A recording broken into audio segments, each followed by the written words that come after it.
Spider, this is something that has gotten a lot of attention on Twitter. A lot of people are saying, "Wait, where's the outrage of for what's going on in Nigeria?" We saw 4 million people marching in the streets of Paris. We saw world leaders gathering there to sort of stand in solidarity with Paris. Where are those calls for the same kind of justice for the people of Nigeria? Help us understand the difference here, and maybe why we're not hearing the same level of outrage, or is there a reason? Yeah, good morning, Michaela. Yeah, the issue is, the stark difference, isn't it? World leaders, very prominent, linking arms, walking the Champs-Élysées, complete solidarity against this and outrage against what happened in Paris, vis-a-vis what we see in Nigeria, which is truly not, it should not be surprising. Look, what's happening in Nigeria is barbarous. It's horrible. I mean, it's complete madness. Yet it's not a priority. The United States unilaterally could do almost anything it needs to do to root out Boko Haram. It would be a long-term effort, but it could be done. And the United States has the capability. All the elements of power, we have those. So why not? It's not a priority. That's the problem. We are committed elsewhere in the world. Black West Africa is not a priority.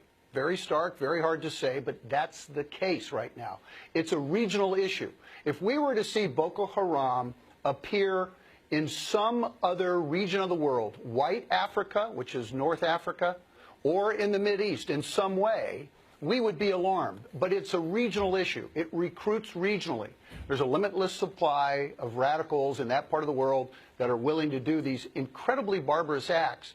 But if we can contain it, if it can be contained, if it can self-contain, in other words, it doesn't have an ability to metastasize or expand elsewhere, frankly, sadly, we're okay with it. But see, that's where the issue is, because this one town or this one city of Baga is right along the border with Chad. And Nick, I want to bring you back in. There is a real concern.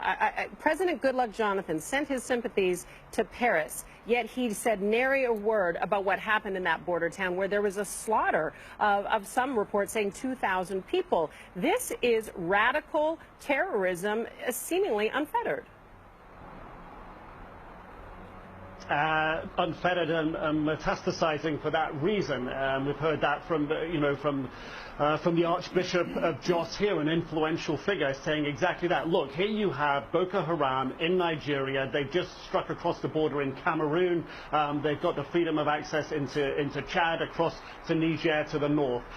This is a growing, more than regional threat reaching into North Africa. When did Boko Haram get more weapons? When Libya fell apart in 2011. I was in Niger, which borders the south of Libya, at that time afterwards, when the weapons were flowing through, things as big as helicopters dismantled on the backs of trucks being taken out of military bases in Libya, taken through Niger to Nigeria, right beneath it. Boko Haram got their hands on a massive haul of weapons. Boko Haram is growing at the moment, and right now Niger, Nigeria, Chad and Cameroon. But it's connected through Niger to Mali. Al-Qaeda is in Mali. It's connected through Niger to Libya, where it got the weapons from. But the weapons go south, the people, the ideology goes north. Al-Qaeda in the Islamic Maghreb, they're getting stronger in the east of Libya. It's sort of almost endless across the north of Africa. So yes, that is a metastasizing threat here that will, over time, if not thwarted, at least underpin the Al-Qaeda threat and the ISIS threat that's growing in North Africa, which then threatens Europe just across the Mediterranean. Not just weapons, not just terrorism, but an outflow of migrants, which is destabilizing Europe at the moment.